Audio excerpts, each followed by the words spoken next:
Hi friends, স্ন্যাপডেট kitchen হাউসে সকলকে স্বাগত জানিয়ে আমি নন্দিনী আজ আপনাদের সাথে শেয়ার করব দুধ মুগ পটলের রেসিপি। সর্ষে পটল, দই পটল, পটল পোস্ত তো অনেক খেয়েছেন, কিন্তু এই রেসিপিটি কখনো খেয়েছেন কি? যদি না খেয়ে থাকেন এই রেসিপিটি একবার বাড়িতে ট্রাই করে দেখতে পারেন। আশা করছি আপনারাও এই রেসিপিটির প্রেমে পড়ে যাবেন। যে কোনো নিরামিষের দিনেই এই রেসিপিটি আপনারা বাড়িতে ট্রাই করতে পারেন, বা বাড়িতে কোনো অনুষ্ঠান থাকলে বা বাড়িতে কোনো গেস্ট আসলেও কিন্তু আপনারা এই রেসিপিটি তৈরি করে তাদের সার্ভ করতে পারেন। আশা করছি প্রশংসাই পাবেন। আজকের এই রেসিপিটি শেষ পর্যন্ত দেখার অনুরোধ রইল। রেসিপিটি যদি ভালো লেগে থাকে আমার চ্যানেলকে সাবস্ক্রাইব করে আমার পাশে থাকার অনুরোধ রইল আপনাদের সকলের কাছে। আর পাশে থাকা বেল আইকনটি অনে সেট করে দেবেন, যাতে নতুন কোনো রেসিপি আপডেট করলে তার নোটিফিকেশন সবার আগে আপনাদের কাছে পৌঁছে যায়। তাহলে চলুন দেরি না করে ঝটপট শুরু করে দেওয়া যাক আজকের রেসিপি দুধ মুগ পটল। তো প্রথমে আমি এখানে নিয়ে নিয়েছি হাফ বাটি সোনা মুগ ডাল। এই রেসিপিটি তৈরি করার জন্য কিন্তু সোনা মুগ ডালই ব্যবহার করতে হবে। আমি এখানে 5 জনের পরিমাণে রেসিপিটি আপনাদের তৈরি করে দেখাচ্ছি, তো সেই কারণে এখানে আমি হাফ বাটি একটু বেশি মুগ ডাল নিয়ে নিয়েছি, সোনা মুগ ডাল। সোনা মুগ ডালটাকে এবার শুকনো খোলায় বেশ ভালো করে নাড়াচাড়া করে হালকা একটু রোস্ট করে নেব।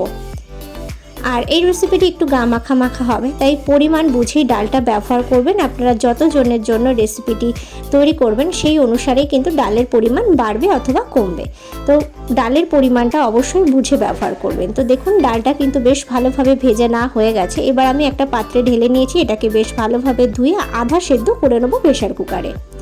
আমি এখানে 10টা পটল ভালোভাবে ধুয়ে পরিষ্কার করে নিয়েছি। আর পটলগুলোকে দেখুন একটু একটু করে খোসা রেখে দিয়ে কেটেছি, আর দুই পাশে এইভাবে চিড়ে নিয়েছি পটলগুলোকে, যাতে ভেতরেও বেশ ভালোভাবে সেদ্ধ হয়ে যায়।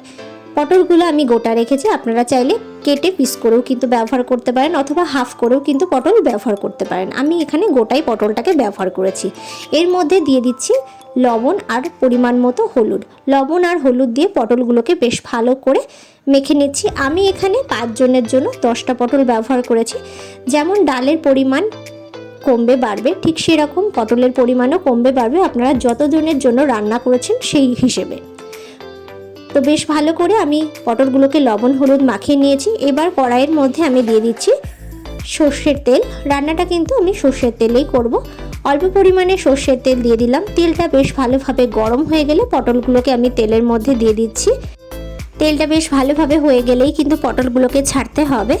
আর সব সময় আমরা দেখি যে পটল ভাজলে তেল কালো হয়ে যায়, পুড়ে যায়, তো সেই কারণে কি করবেন, তেলটাকে বেশ ভালোভাবে হয়ে গেলে গ্যাসের ফ্লেমটাকে একদম লোতে দিয়ে অল্প তেলেই পটলগুলো দিয়ে তারপরে ঢাকা দিয়ে গ্যাসের ফ্লেমটাকে লোতে দিয়ে ভাজবেন। একটু সময় ধরে ভাজবেন, এতে করে পটলগুলো কিন্তু বেশ নরম হয়ে যাবে এবং খুব সুন্দর ভাজাও হয়ে যাবে। এইভাবে ভাজতে কিন্তু পটল ভাজার তেল একদমই কালো হবে না। একটু খেয়াল করে দেখবেন, একটুও কিন্তু কালো হবে না।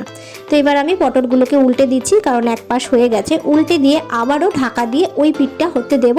এতে করে কিন্তু পটলটা খুব সুন্দর ভাজা হয়ে যায় এবং নরমও হয়ে যায়। ভেতর পর্যন্ত ভাজা হতেও একটু সময় লাগে, যেহেতু এইভাবে ঢেকে ঢেকে ভাজতে হয়, কিন্তু পটলগুলো কিন্তু বেশ ভালোভাবে ভাজাও হয়ে যায়, আর একটুও কিন্তু তেল পুড়ে যায় না এইভাবে পটল ভাজলে। তো বেশ ভালো করে আমি পটলটাকে ভেজে নিয়েছি। পটলটা কিন্তু নরম হয়ে গেছে। এবার পটলটাকে আরেকটু ভেজে নেবো। এখন কিন্তু আর ঢাকা দেবো না, যেহেতু পটলগুলো বেশ নরম হয়ে গেছে। তো সেই কারণে এবার গ্যাসের ফ্লেমটাকে জোরে দিয়ে পটলগুলোকে আরেকটু নাড়াচাড়া করে একটু চারিদিকটা ভেজে নিচ্ছি। তো দেখো পটলগুলো ভেজে না হয়ে গেছে। এবার আমি পটলগুলোকে একটা পাত্রে তুলে নিচ্ছি। সমস্ত পটল তুলে নিয়েছি, বেশ ভালো করে পটলগুলোকে ভেজে নিয়েছি। এবার ওই কড়াইতে দিয়ে দিচ্ছি আরও একটু সর্ষের তেল।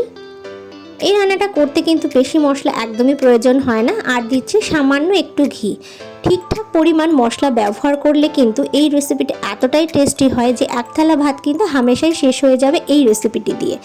ভালো করে তেল আর ঘিটা গরম হয়ে গেলে আমি এখানে একটা তেজপাতা, 2টো এলাচ, একটা শুকনো লঙ্কা আর সামান্য একটু জিরে ফোড়ন দিলাম। ফোড়নটা বেশ ভালোভাবে হয়ে গেলে দিয়ে দিচ্ছি হাফ চামচ মতো থেতো করে রাখা আদা। আদাটাকেও বেশ ভালো করে একটু নাড়াচাড়া করে নেব ফোড়নের সাথে। তারপর এর মধ্যে দিয়ে দিচ্ছি সামান্য পরিমাণে একটু হলুদ, 1 চামচ জিরের গুঁড়ো, পরিমাণ মতো লবণ দিয়ে দিলাম, আর অল্প একটু জল দিয়ে দিচ্ছি, তা না হলে কিন্তু মশলা পুড়ে যেতে পারে। মশলা কিন্তু দেওয়া হয়ে গেল। এখানে কিন্তু আর কোনো মশলার ব্যবহার নেই, শুধু একটু কাশ্মীরি লাল লঙ্কার গুঁড়ো দেবো। দিয়ে দিচ্ছি লঙ্কা, এখানে আমি গোটালা কাঁচা লঙ্কাই ব্যবহার করেছি। ঝালটা আপনারা যে যেরকম খেতে পছন্দ করেন সেই অনুসারেই ব্যবহার করবেন। বেশ ভালো করে নাড়াচাড়া করে নিয়ে ভেজে রাখা পটলগুলো দিয়ে দিলাম। পটলগুলো দিয়েও মশলার সাথে বেশ ভালো করে একটু নাড়াচাড়া করে মিশিয়ে নেবো, মানে কষিয়ে নিতে হবে আর কি মশলার সাথে। নিশ্চয়ই খেয়াল করেছেন আমি কিন্তু একদমই অল্প পরিমাণে মশলাই ব্যবহার করেছি। এই রান্নাটা তৈরি করতে কিন্তু বেশি সময় লাগে না, পটলটা ভাজতেই যা সময় লাগে একটু, তাছাড়া কিন্তু রান্নাটা খুব তাড়াতাড়ি হয়ে যায়। আর এই রান্নাটা খেতে কিন্তু ভীষণই টেস্টি। তো এবার ভালো করে মশলাটাকে পটলের সাথে কষিয়ে নেওয়ার পর আমি সেদ্ধ করে রাখা সোনা মুগ ডালটা দিয়ে দিলাম। তবে সোনা মুগ ডালটা কিন্তু আমি সম্পূর্ণ সেদ্ধ করিনি, আধা সেদ্ধ করেছি। প্রেশার কুকারে একটা সিটি মেরে আমি প্রেশার কুকারের সিটিটা খুলে দিয়েছিলাম, যাতে ডালটা অতিরিক্ত সেদ্ধ না হয়ে যায়। ডালটা একদম যদি সেদ্ধ হয়ে যায় তো সেক্ষেত্রে কিন্তু একদমই ভালো লাগবে না, তাই ডালটাকে আধা সেদ্ধ করে নিতে হবে। দেখুন ডালটা কিন্তু আধা সেদ্ধ হয়েছে, আর বাকি সেদ্ধটা এই কড়াইতে রান্না করতে করতে কিন্তু হয়ে যাবে। তো বেশ ভালো করে আমি একটু নাড়াচাড়া করে দিলাম। আর যে জলটা আমি এখানে ব্যবহার করেছি, ডালটা সেদ্ধ করার সময় আমি অল্প পরিমাণেই জল ব্যবহার করেছিলাম, 1 কাপ মতো, সেই জলটা কিন্তু আমি ডালের সাথে দিয়ে দিয়েছি। এবার আমি বেশ ভালো করে ফুটে উঠলে দিয়ে দিলাম কাশ্মীরি লঙ্কার গুঁড়ো, স্বাদ মতো চিনি, আর অল্প পরিমাণে একটু লবণ, যেহেতু লবণটা একটু কম হয়েছিল। তো বেশ ভালো করে আমি এবার একটু ফুটিয়ে নেবো। এবার ঢাকা দিয়ে হতে দেব, যাতে ডালটা যেটুকুনি সেদ্ধ হতে বাকি আছে সেটা সেদ্ধ হয়ে যায়। তো দেখো ডালটা কিন্তু প্রায় সেদ্ধ হয়ে গেছে। এবার ভালো করে একটু নাড়াচাড়া করে মিশিয়ে দিচ্ছি। ঠিকঠাক যদি আপনারা এই রেসিপিটি রান্না করতে পারেন তো ভীষণই টেস্টি লাগে। আপনারা অবশ্যই বাড়িতে একবার হলেও ট্রাই করে দেখতে পারেন, আশা করছি আপনাদেরও কিন্তু ভীষণই ভালো লাগবে। বেশ ভালোভাবে সেদ্ধ হয়ে গেলে, ডালটা সেদ্ধ হয়ে আসলে দিয়ে দিচ্ছি 2 হাতা মতো দুধটাকে আমি আগের থেকেই বেশ ভালো করে ফুটিয়ে রেখে দিয়েছিলাম। তারপর সেই ফোটানো দুধটাকে আমি এর মধ্যে দিয়ে দিলাম। এবার গ্যাসের ফ্লেমটাকে হাইতে দিয়ে বেশ ভালো করে ফুটিয়ে রান্না করে নেব। এই রেসিপিটি কিন্তু একটু মাখাই ভালো লাগে। তো দেখুন এটা কিন্তু প্রায় হয়ে গেছে। এর থেকে বেশি টানাবো না, কারণ এটা ঠান্ডা হয়ে গেলে কিন্তু আরও একটু টেনে যাবে। তাই বেশ ভালো করে একটু নাড়াচাড়া করে মিশিয়ে দিচ্ছি। ডালের কনসিস্টেন্সিটা একটু খেয়াল করুন, এটা কিন্তু এরকম ঘনই থাকবে, আর যখন ঠান্ডা হয়ে যাবে এটা কিন্তু আরেকটু টাইট হয়ে যাবে। তো এবার আমি এর মধ্যে দিয়ে দিচ্ছি সামান্য একটু গরম মশলার গুঁড়ো আর অল্প পরিমাণে একটু ঘি। ব্যাস, গ্যাসের ফ্লেমটাকে এবার আমি অফ করে বেশ ভালো করে একটু নাড়াচাড়া করে মিশিয়ে দেবো।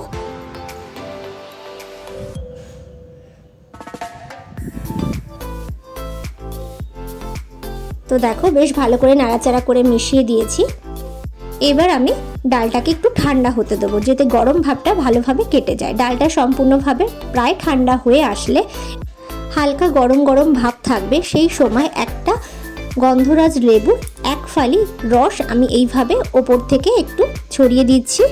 এতে করে টেস্টটা কিন্তু অসম্ভব সুন্দর আসে। তারপর আমি বেশ ভালো করে একটু নাড়াচাড়া করে মিশিয়ে দেবো।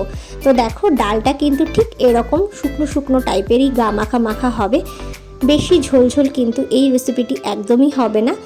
তো এটা কিন্তু এবার একদমই রেডি সার্ভের জন্য। ভালো করে নাড়াচাড়া করে একটু মিশিয়ে দিচ্ছি, যাতে গন্ধরাজ লেবুর ফ্লেভারটা বেশ ভালো করে মিশে যায়। এবার আমি সার্ভ করে দেবো। আজকের এই রেসিপিটি আপনারা বাড়িতে ঠিক এইভাবে তৈরি করে দেখতে পারেন, আশা করছি আপনাদেরও ভীষণই ভালো লাগবে।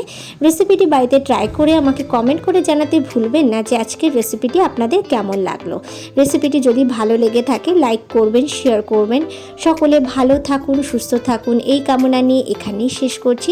আবারও ফিরে আসবো নতুন কোনো রেসিপির ভিডিও নিয়ে। রেসিপিটি শেষ পর্যন্ত দেখার জন্য অসংখ্য ধন্যবাদ।